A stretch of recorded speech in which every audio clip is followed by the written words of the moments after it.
جب قائم ہوگا، ایک طرف جنتی ہوگا ایک طرف جہنمی ہوگا، اس وقت اللہ فرمائے گا اے فرشتوں موت کو مینڈک کی شکل میں لاؤ، ایک طرف جنت ایک طرف دوزخ، اس کے بیچ میں موت کو رکھ کر کے قتل کر دیا جائے گا۔ جنتی جنت میں جشن منائیں گے اور جہنمی رونا دھونا کریں گے، اس لیے کہ اب کوئی سہارا نہیں ہے بچنے کا، اب نکلنے کا کوئی راستہ نہیں ہے۔ جنتی یہی سوچتا تھا جنت میں کہ کہیں موت نہ آ جائے، ہم ختم نہ ہو جائے اور یہ عیش و آرام میرا چھوٹ نہ جائے، اور جہنمی یہی سوچتا تھا کہ موت آ جاتی ہم ختم ہو جاتے، اس بلا کی گرمی سے ہم بچ جاتے۔ لیکن دونوں طبقے کے لوگ جب موت کو قتل ہوتے ہوئے دیکھیں گے تو جہنمی جہنم میں رونا دھونا شروع کر دیں گے، اس لیے کہ اب بچنے کا کوئی راستہ نہیں ہے، یہاں سے نکلنے کا کوئی راستہ نہیں ہے، اور جنتی جنت میں جشن منائیں گے اور پارٹی منائیں گے اس خیال سے کہ اب موت نہیں آئے گی، اب ہم یہاں سے کبھی نکلنے والے نہیں ہیں۔ اتنے میں جنتی جہنمیوں کو کہے گا، یعنی چرکائے گا، اس کو کہے گا ارے تو اتنا اچھا آدمی تھا، اتنا اچھا آدمی تھا، کلمہ بھی پڑھتا تھا، مسلمان بھی تھا، اور نبی کی شریعت پر ایمان بھی لایا تھا، اپنے نبی کو آخری نبی بھی مانا تھا، خدا کو ایک مانا تھا، خدا کو خالق بھی مانا تھا، رحمان بھی مانا تھا، رحیم بھی مانا تھا، آخر کیا وجہ ہے کہ آج تو جہنم میں جل رہا ہے؟ تو اچھا انسان دنیا میں تھا۔ وہ کہے گا ما سالککم فی سقر، اے جنتیوں ہم وقت سے نماز ادا نہیں کرتے تھے، اس کی سزا یہ ہے کہ آج ہم جہنم میں جلتے ہیں۔ یہ صرف دنیا کا معاملہ نہیں ہے، جنت میں بھی لوگ پہنچیں گے تو وہاں بھی طبقہ ہوگا، وہاں بھی درجہ ہوگا، جس کا اعمال جیسا ہوگا ویسے درجے کا اس کو محل ملے گا۔ کوئی وہاں بھی غریب ہو جائے گا، اس لیے کہ عمل ٹھیک نہیں ہے تو کہیں ادنا جگہ میں رکھا جائے گا، عمل ٹھیک ہے تو پھر یاقوت مرجان سونا چاندی ہیرے جواہرات کا اس کو محل دیا جائے گا۔ تو میرے دوستو ایک جنتی جہنمی سے کہیں گے کہ تو کاہے جہنم میں جل رہا ہے؟ تمہیں شرم نہیں آتی ہے؟ تمہیں حیا نہیں آتی ہے؟ تو مسلمان ہونے کے بعد بھی آج جہنم میں جل رہا ہے، آخر کیا وجہ ہے؟ وہ کہے گا ما سالککم فی سقر، ہم وقت سے ٹائم کے اندر وقت کے اندر دنیا میں رہ کر کے نماز ادا نہیں کیا تھا، اس لیے آج مجھے جہنم میں جلنا پڑ رہا ہے۔ تو وقت سے نماز ادا کیجئے، پڑھا کیجئے، اپنی پیشانی کو اللہ کی بارگاہ میں جھکائیے اور ناک رگڑ رگڑ کے کہہ دیجئے کہ مولا ہمارے اوپر جو نماز فرض تھی اس کو ہم ادا کرتے ہوئے تیری بارگاہ میں سجدے میں ہے، مولا تو ہماری سجدے کو قبول فرما مولا، اور ہم سے تو راضی ہو جا۔ بے شک نماز مومنوں کی معراج ہے۔ اللہ کے رسول صلی اللہ علیہ وسلم ارشاد فرماتے ہیں کہ میری معراج لامکہ تک ہوئی، یعنی اپنے گھر سے نکلے، آسمان پر پہنچے، دوسرے تیسرے چوتھے پانچویں چھٹے ساتویں آسمان کو پار کیے، سدرۃ المنتہا کو پار کیے، عرش اعظم کو پار کیے، لامکہ میں پہنچ گئے، خدا کی بارگاہ تک ہم گئے۔ یہ میری معراج ہے۔ حضور فرماتے ہیں کہ یہ میری معراج یہ ہے کہ ہم خدا کی بارگاہ میں گئے، اور تمہاری معراج یہ ہے کہ میرے نبی فرماتے ہیں کہ بندہ جب سجدے میں ہوتا ہے تو خدا کے قریب ہوتا ہے، خدا اس کے قریب ہوتا ہے، وہ خدا کے قریب ہوتا ہے۔ میرے نبی فرماتے ہیں کہ تمہاری معراج یہ ہے کہ نماز پڑھا کرو۔ بے شک نماز مومنوں کی معراج ہے۔ تو اپنے اپنے معراج پہ آئیے اور نماز پڑھا کیجئے۔ اگر ایک سجدہ تعظیماً نہیں حکماً اگر آپ کا چھوٹ جائے، ایک سجدہ عبادت کا اگر آپ سے چھوٹ جاتا ہے تو کروڑوں سال جہنم میں آپ کو جلنا ہوگا۔ اتنا آسان نہیں ہے جنت لینا، بہت مشکل ہے۔ یہ کس نے کہہ دیا کہ کلمہ پڑھ لیے تو ہم بخشے جائیں گے، ایمان لے آئے تو ہم جنت جنت میں چلے جائیں گے. نہیں میرے دوستو، ایک ایک رتی کا حساب ہوگا. کون سی نماز کہاں پڑھا ہے، کون سی عبادت کہاں پڑھا ہے. اور عبادت صرف نماز کا نام نہیں ہے. عبادت سیدھے راستے پہ چلنے کا نام ہے. عبادت راستے سے پتھر کنکر کانٹے کو ہٹا دینے کا نام ہے. کسی جانور کو پانی پلا دینے کا نام ہے. اگر عبادت جو ہے کسی انسان کی مدد کرنے کو بھی کہتے ہیں.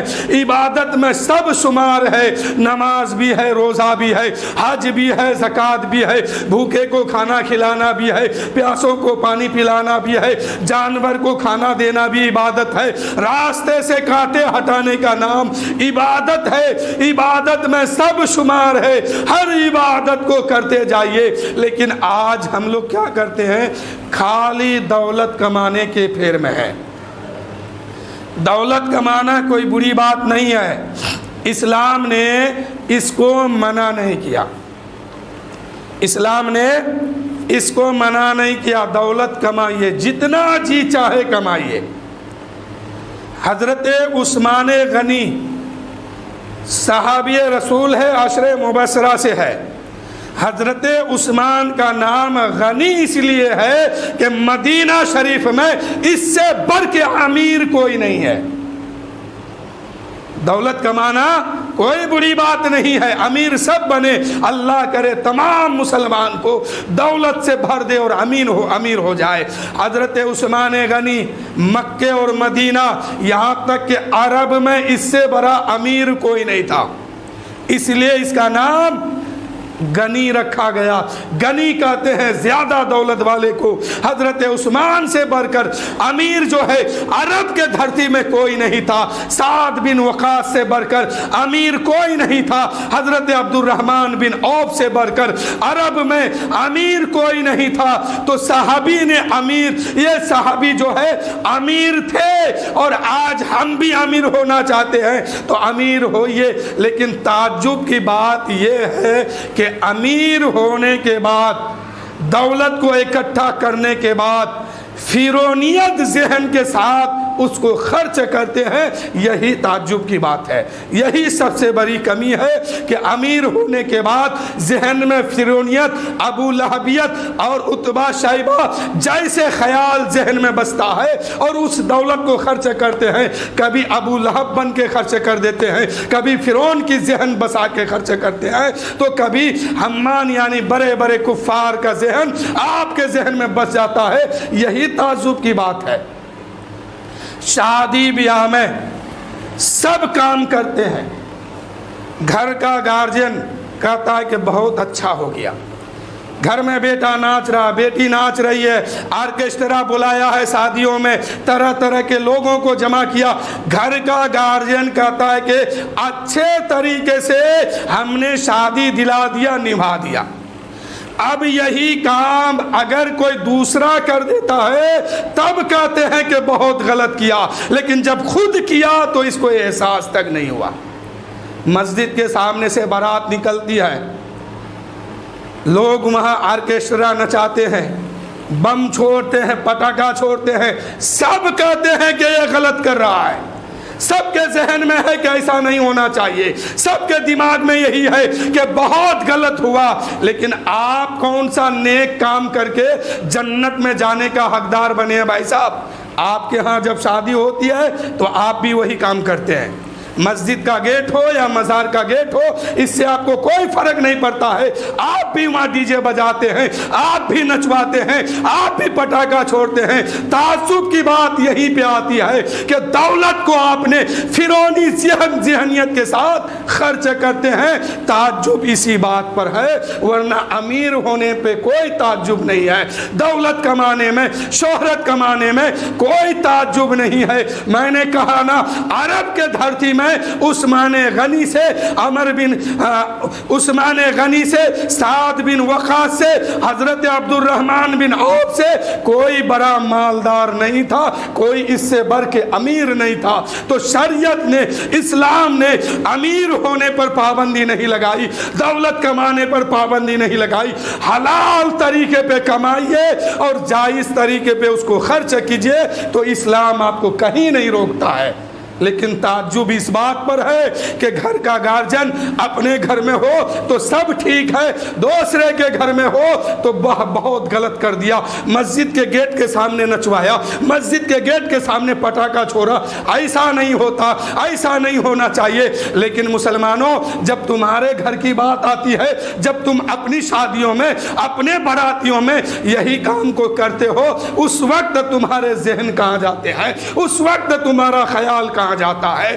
تو تعجب اسی پر ہے کہ فرعونی ذہنیت، ابو جہلی ذہنیت کو اس وقت آپ اختیار کر لیتے ہیں، اسی پر تعجب ہے کہ آپ کے لیے دولت کمانا خسارہ ہے۔ تو میرے دوستو، ہمیشہ خیال رکھیے، دولت کمائیے، منع نہیں ہے، دولت کمائیے، منع نہیں ہے۔ فرق اتنا ہے کہ آپ جب خرچ کرتے ہیں تو عثمان غنی کا طریقہ دیکھیے، حضرت سعد بن وقاص کا طریقہ دیکھیے، حضرت عبد الرحمن بن عوف کا طریقہ دیکھیے، اور صحابی کا طریقہ دیکھیے کہ اس نے کیسے خرچ کیا۔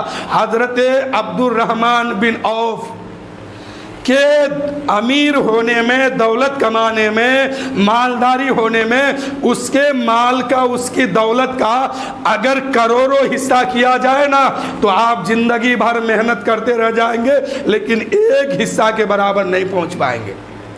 حضرت سعد بن وقاص کے دولت کو 1,00,000 جگہ میں اگر تقسیم کیا جائے نا تو وہ اتنے بڑے امیر تھے، اتنے بڑے دولت والے تھے کہ آپ پوری زندگی کام کرتے رہ جائیں گے، محنت کرتے رہ جائیں گے، پیسہ کماتے رہ جائیں گے، لیکن ایک حصہ کے برابر نہیں پہنچ پائیں گے۔ حضرت عبد الرحمن، حضرت سعد بن وقاص، حضرت عثمان غنی کے دولت کو کروڑوں جگہ میں بانٹ دیجئے گا اور پوری زندگی پورے خاندان مل کر کے محنت مشقت کرتے رہیے گا تو اس کے ایک حصہ کے برابر کوئی نہیں پہنچ پائے گا۔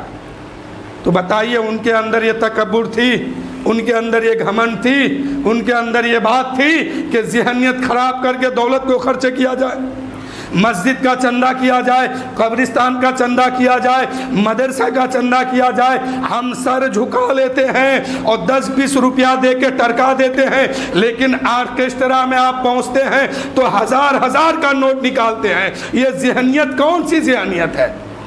ناچنے والے ماحول میں آپ پہنچتے ہیں، آپ نہیں تو آپ کا بیٹا پہنچتا ہے، آپ کا پوتا پہنچتا ہے، آپ کے خاندان کے بچے پہنچتے ہیں، وہاں ہزار کا نوٹ نکلتا ہے، اور اسی گھر سے کہا جائے مسجد کا چندہ دو، 20 روپیہ سے ٹرکا دیتے ہیں۔ تو یہ بہت غلط ہے۔ اگر اللہ نے دولت دیا ہے تو اس کو جائز طریقے سے خرچ کیجئے، ایک ایک روپے کا حساب دینا ہوگا، چاہے وہ کیسے بھی خرچ کیے ہو، چاہے جائز طریقے پہ خرچ کرے یا ناجائز طریقے پہ خرچ کرے، یا ابو لہبی، ابو جہلی ذہنیت بن کر کے اس کو آپ خرچ کرتے ہیں، ہر ایک کا حساب میدان محشر میں دینا ہوگا۔ کتنا آپ نے کمایا، کتنا اکٹھا کیا، کتنا آپ نے خرچ کیا، کس راستے پہ خرچ کیا، یہاں تک کہ مسجد میں کتنا دیا، کس نیت سے دیا، اس کا بھی حساب دینا ہوگا۔ جب مسجد میں دینے کے بعد اس پیسے کا حساب دینا ہے تو پھر بات کیجئے کہ فضول جو ہم نے خرچ کیا اس کے بارے میں کتنا سخت سے حساب دینا ہوگا۔ تو آپ رات میں جب سونے جائیں تو اپنے اعمال کو دیکھیں کہ ہم نے کتنا کمایا، کس راستے سے یہ پیسہ آیا اور کس راستے سے یہ جا رہا ہے، اس پر غور کیجئے۔ کہیں ایسا نہ ہو کہ آپ اپنی دولت کے وجہ سے میدان محشر میں پھنس جائیں اور اس وقت آپ کو کوئی بچانے والا نہ ہو۔ اس کا خیال یہی کیجئے، سونے سے پہلے دیکھیے کہ آج ہم نے کسی کو گالی تو نہیں دیا، کسی کو تکلیف تو نہیں دیا، کسی کو پریشان تو نہیں نہیں کیا, کوئی دولت میرے پاس حرام کا تو نہیں آ گیا, اور کوئی دولت میرے سے حرام راستے پہ خرچ تو نہیں ہوا. اس پر غور کر کے سوئیے اور اس کا حساب لگائیے, ورنہ میدان محشر میں اللہ فرماتا ہے فَمَن يَعْمَلْ مِثْقَالَ ذَرَّةٍ خَيْرًا يَرَهُ وَمَن يَعْمَلْ مِثْقَالَ ذَرَّةٍ شَرًّا يَرَهُ. ایک ایک رتی کا حساب ہوگا, ایک ایک تنکے کا حساب ہوگا, ایک ایک سانس کا حساب ہوگا. کون سا سانس آپ نے کس کام سے لیا ہے اس کا بھی حساب دینا ہوگا. اللہ فرماتا ہے کیا میرا بندہ یہ سوچتا ہے, یہ گمان رکھتا ہے, یہ خیال کرتا ہے کہ میں اس کو یوں ہی چھوڑ دوں گا, اس سے حساب نہیں لوں گا؟ اللہ فرماتا ہے کہ اس سے حساب لوں گا, ایسا کہ ایک ایک سانس کے بارے میں پوچھوں گا. اور زندگی میں جتنی سانسیں لیا ہے اور جتنی بات زبان سے بولا ہے, ہر ایک کا حساب جب تک بندہ دے نہیں دے گا تب تک اس کو ہلنے کا موقع نہیں ملے گا. تو میرے دوستو اس بات پر خیال کیجئے, سامان و سفر سب ٹھیک کیجئے, کب ہوگا سفر معلوم نہیں.